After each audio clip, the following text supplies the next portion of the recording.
Et maintenant, les gars, qu'est-ce qu'on fait? Qu'est-ce qu'on en pense de tout ça?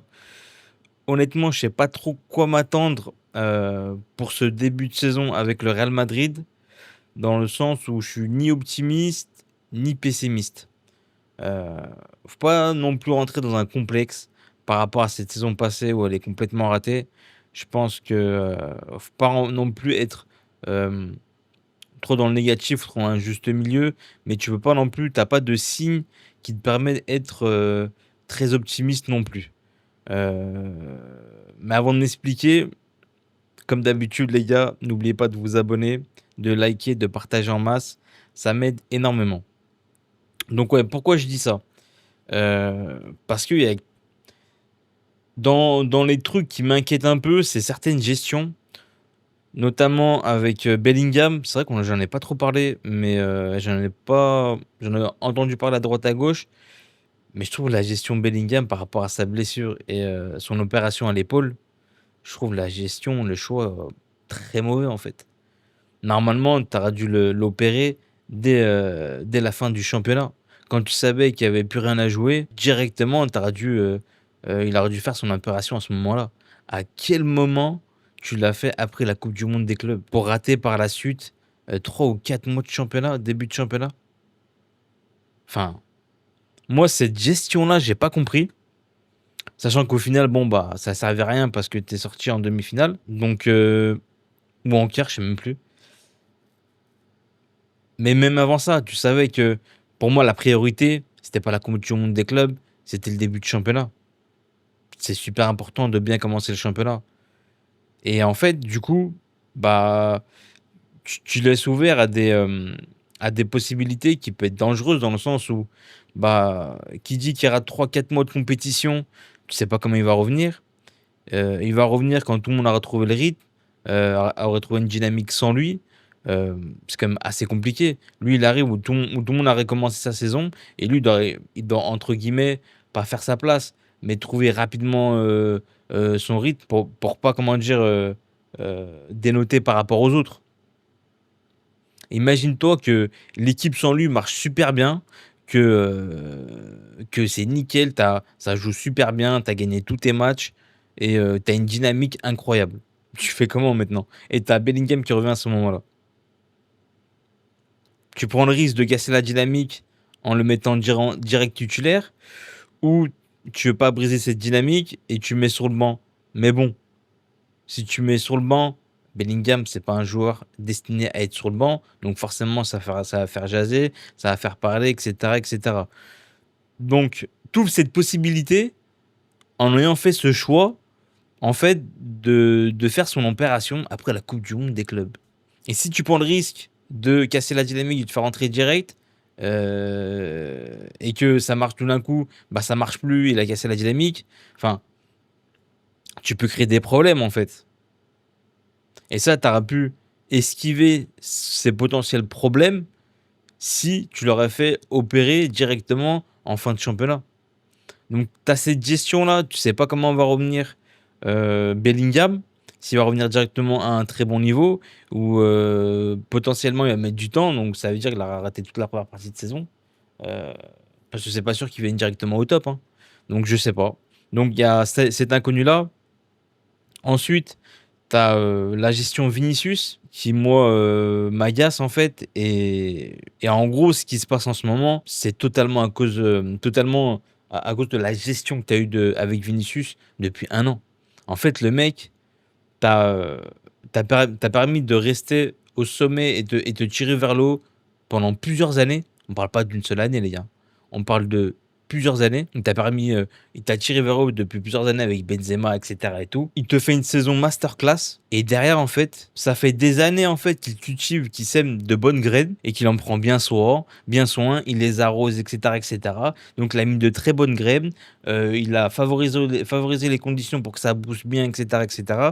Pour au final, en fait, récolter en fait des fruits pourris. Pour au final récolter de la merde. Alors qu'il a tout mis en œuvre pour que ça sorte des bons fruits, en fait. Tu vois la comparaison ou pas? Vinicius, ça fait des années qu'il a un top niveau. Il sort d'une saison masterclass où il doit être ballon d'or. Et au final, il a rien. Ni ballon d'or, ni le statut de numéro 1, ni de révélation salariale. Encore pire, on va acheter un mec qui va passer devant lui en termes de statut et on va acheter un mec qui va squatter aussi sa zone. Évidemment, il faut se mettre à la place de Vinicius en termes de gestion. Euh, Limite, en plus, derrière, je peux entendre à côté des choses comme ouais, donc ça se met à sa place 10 secondes. Ouais, je peux comprendre, ça peut être une injustice, mais c'est bon, on passe à autre chose. Limite, c'est lui l'abuseur, tu vois. Faut qu'il passe à autre chose rapidement. Ah, mais les gars, faut arrêter 2 minutes. En fait, faut se mettre 2 secondes à la place du gars. Il te permet d'être au top niveau pendant des années et des années. Donc, il sème des excellentes graines. Il en prend bien soin, tout ça pour récolter quelque chose dont il ne mérite pas. Tout ça pour se faire avoir, comme je le disais, c'est le dindon de la farce, Vinicius. Donc, cette gestion-là, et il y a même pas t'as l'impression qu'il n'y a même pas un petit geste, tu vois. Et donc, tu vois un Vinicius qui a toujours pas re-signé, reprolongé, et ça tarde, ça tarde, ça tarde. Tu vois un mec sur le terrain qui est pas heureux, tu le reconnais pas. Et ouais, enfin moi c'est compréhensible en fait. Au bout d'un moment, les mecs ils sont humains les gars, c'est pas des robots, hein. Donc quid de ce qui va se passer avec Vinicius par la suite? Je sais pas, avec aussi sa complémentarité avec Mbappé. Donc ouais, pour ce début de saison, ce qui me pousse à avoir des doutes. Ensuite, une fois avoir parlé de Bellingham, de Vinicius, parlons de Xabi Alonso. Xabi Alonso, malgré tout, qui a vite mis sa patte. Donc, moi, sur les principes de jeu, sa capacité à se faire comprendre euh, par les joueurs et à instaurer ce qu'il veut instaurer comme principe de jeu, moi, ça m'inquiète pas en fait. Je suis plutôt confiant pour Xabi Alonso. Ce qui m'inquiète, c'est en termes de management, comment il va gérer ce genre de vestiaire. Est-ce que c'est réellement lui le patron? Parce qu'on répète depuis le début, c'est Xabi Alonso le patron, etc. et tout. Mais j'aimerais bien voir ça sur le long terme. C'est-à-dire que, est-ce qu'il va être au-dessus des statuts qu'il y a dans les vestiaires, notamment un ou deux, et plus un, notamment. Euh, est-ce qu'il a la confirmation jusqu'au bout de la direction que c'est lui le patron? Je sais pas. Est-ce que les mecs, typiquement comme Mbappé, va faire les efforts défensifs H24 ou ça va être une fois sur cinq? Ça, c'est des inconnus. Ça, c'est des inconnus. C'est des choses qui nous ont.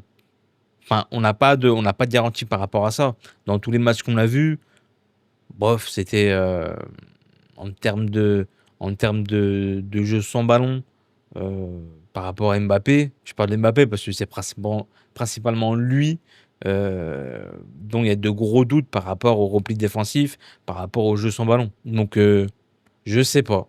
Est-ce que au final, il va réussir à se faire respecter par rapport à ça et il va être écouté, ou au final, c'est le joueur qui va prendre le dessus et il va abandonner, il va accepter. C'est une des questions aussi à se poser en ce début de saison. Donc, ouais, t'as pas mal de doutes, tu vois, quand même. Mine de rien, t'as pas mal de doutes et t'as pas. Et ces matchs qu'on a pu voir, bah, ça nous a pas forcément rassurés par rapport à ça. Ensuite, le dernier point, euh, ça a été Mbappé, forcément. Et Mbappé, on sait que euh, juste avant la Coupe du Monde, en général, sur l'année de la Coupe du Monde, bizarrement, euh, il se remet un peu plus au travail et toujours tu le sens un peu plus affûté. T'as l'impression que T'as l'impression qu'il vit pour la Coupe du Monde, ce mec-là. Qu'il a compris que c'est la compétition, que tout le monde regarde, même les footix, le grand public, etc. Et il a compris que c'est dans cette compétition que tu dois. J'ai l'impression que tu dois briller, en fait. Et en général, il fait une bonne saison quand il y a l'année de la Coupe du Monde. Donc, par rapport à la saison dernière, tu fais saison blanche, où t'es pas exempt de tout reproche, hein. Beaucoup, voilà, parlent de ses stats, mais en termes de contenu sur l'ensemble de la saison, moi, vous n'allez pas me mentir, vous allez pas me faire mentir, les gars, mais pour moi, c'est mauvais en termes de contenu. Donc, tu es sauvé par tes stats, mais les stats, ça sert à quoi quand tu gagnes 0 titre? Honnêtement, c'est un sport collectif, les mecs, hein. Franchement, c'est un sport collectif. Donc, j'ai des doutes par rapport au contenu et surtout par rapport à ses performances dans les grands matchs, dans les moments clés en fait. Mbappé, il y a un plafond de verre en Ligue des Champions, les gars, hein. Il y a un plafond de verre, hein. Ça, c'est une réalité, hein. Que ça te plaise ou non. Donc, factuellement, ça a jamais été, comme je le répète, le joueur qui est capable de prendre l'équipe, assumer l'équipe sur ses épaules et te faire gagner. Donc là, je vois que la direction mise énormément sur lui. Pour moi, ça va être une saison charnière, hein. Ça va être une saison charnière pour lui et moi, je l'attends dans les grands matchs, hein. Parce que oui, Mbappé va faire ses stats, les gars. Il va faire ses stats, donc forcément, ça veut dire contre les petites équipes en général, c'est un joueur de championnat Mbappé, hein. Heu, Lui, c'est un peu la politique, je suis fort contre les faibles et faible contre les forts, clairement. Donc oui, il va faire ses stats, parce qu'en général, tes stats, tous les attaquants, c'est pas que lui, hein, tous les buteurs, ils font leurs stats contre les petites équipes, parce que globalement, ils sont au-dessus. Mais un grand joueur, un top player et un meilleur joueur du monde, ça fait des différences dans les moments clés. Donc ça, moi aussi, j'ai une inconnue par rapport à ça. Et donc, est-ce que dès le début de saison, est-ce qu'il va il va nous conformer il va nous conforter dans ce qu'il fait depuis des années, être fort contre les petits et être faible contre les gros? Je sais pas, après ça, on le verra plus par rapport durant toute la saison. Mais ouais, ce début de saison, on aura un petit aperçu sur ce début de saison. Mais ouais, il y a des doutes. Il y a des doutes. Donc, je suis pas pessimiste. Il va falloir confirmer certaines choses. Et ça, on va les voir très vite dès le début de saison. Ensuite, on peut être aussi optimiste parce que les gars, voilà, tu as des joueurs de talent, tu as d'excellents joueurs, tu t'es globalement bien renforcé. Heu, Même si, voilà, faut qu'aussi les recrues confirment, hein. Faut que les recrues confirment, mais tu as fait globalement, je vais pas dire un excellent recrutement, mais tu as fait un bon recrutement. Peut-être il manque encore un défenseur et une personne au milieu, on va dire, mais tu as fait un très bon recrutement et tu as aussi plein de joueurs qui reviennent.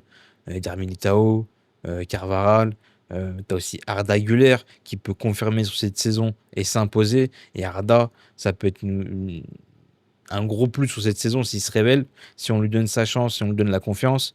Euh, Arda, ça peut être très fort. De ce qu'on a vu en Coupe du Monde des clubs et là, le dernier match, ça peut être très fort. Euh, Après, attention aussi à la hype pour rien. Je le répète comme pour le dernier match, les gars. Enfin, on peut pas se vendre comme le meilleur club du monde et se hyper contre Tyrol. Au bout d'un moment, les gars, vous aimez bien, enfin, j'aime répéter, j'aime être cohérent et logique. On ne peut pas se hyper pour une victoire contre Tyrol et parler de masterclass, de hype, etc. Faut arrêter 2 secondes, les gars. Faut arrêter 2 secondes, t'es le Real Madrid. Commencez pas à baisser les standards du Real Madrid.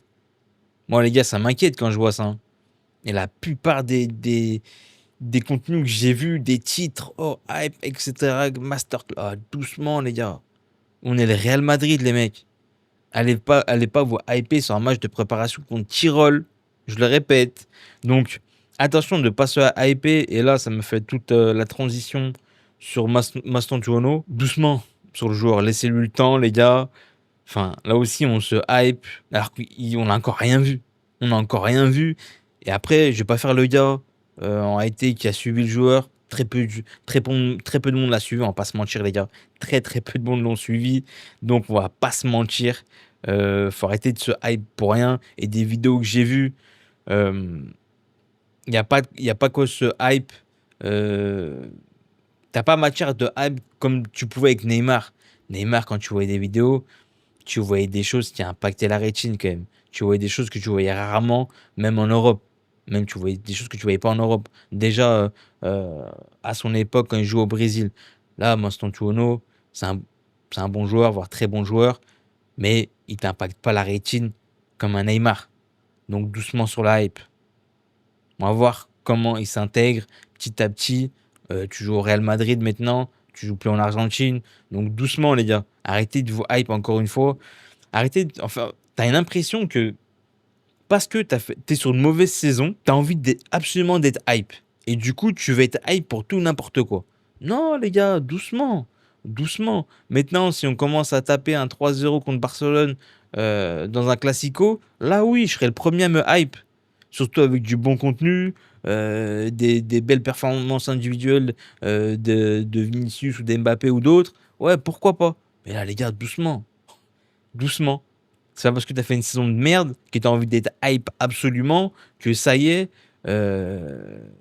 il faut baisser les standards du Real Madrid. Non, non. Les standards du Real Madrid, ils sont là. Faut les laisser là, en fait. Faut pas se hype pour rien. Donc voilà. Donc il y a de quoi quand même optimiste parce que de quoi être optimiste parce que t'es le Real Madrid et que tu sais très bien que t'as enchaîné une mauvaise saison. Tu vas pas enchaîner 2 mauvaises saisons d'affilée.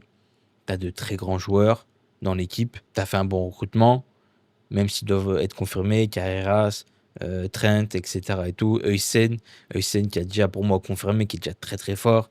Je n'ai raté d'autres. Heusen, Carreras, Trent. Il y a qui d'autre? Masson Tuono. Euh, voilà quoi. T'as une révélation, Gonzalo Garcia, etc. Donc, et t'as des joueurs qui, je répète, qui sont revenus. Carvajal, etc. et tout. Et Darmitao, ça fait du bien. Donc, t'as de très très gros joueurs. Maintenant, contre les petites équipes, normalement, il n'y a pas de souci. Encore une fois, moi, ce qui va m'inquiéter, c'est contre les grosses équipes. Et à chaque fois, là, en Coupe du Monde des clubs, quand tu as rencontré directement une grosse équipe, directement, ça t'a mis un stop. Et ça t'a mis un stop salement. Donc moi, c'est ça qui m'inquiète. Est-ce qu'on peut performer? Est-ce que on peut faire jeu égal avec les grosses équipes maintenant? Et c'est là où on n'a pas de garantie. Et c'est là où tu as une inconnue, majoritairement, avec tous les points que je t'ai énumérés juste avant. Donc voilà. Mais s'il vous plaît, les gars, pour finir, arrêtez de vous hype pour rien. Oh les gars, on est le Real Madrid. On est le Real Madrid. Maintenant, si t'enchaînes 3, 4 bons matchs en Liga, même contre des petites équipes et tu les tapes salement, des 3, 4, 0, t'es facile, on peut, on peut se hype. Parce que t'as enchaîné plusieurs performances. Mais Tyrol, je le répète, non. Non. Faut pas abuser non plus. Donc voilà, dis-moi toi ce que t'en penses. Comme d'habitude dans les commentaires, est-ce que tu es d'accord avec moi? Est-ce que t'es pas d'accord? Comme d'habitude, dis-moi ça dans les commentaires, dans le respect comme d'habitude. Oublie pas de t'abonner à la chaîne, ça donne énormément de force. Partagez en masse les gars. Et likez la vidéo aussi, ça m'aide énormément pour le référencement. Puis voilà, moi j'ai fini, hein. Et on se dit à la prochaine. Allez, ciao.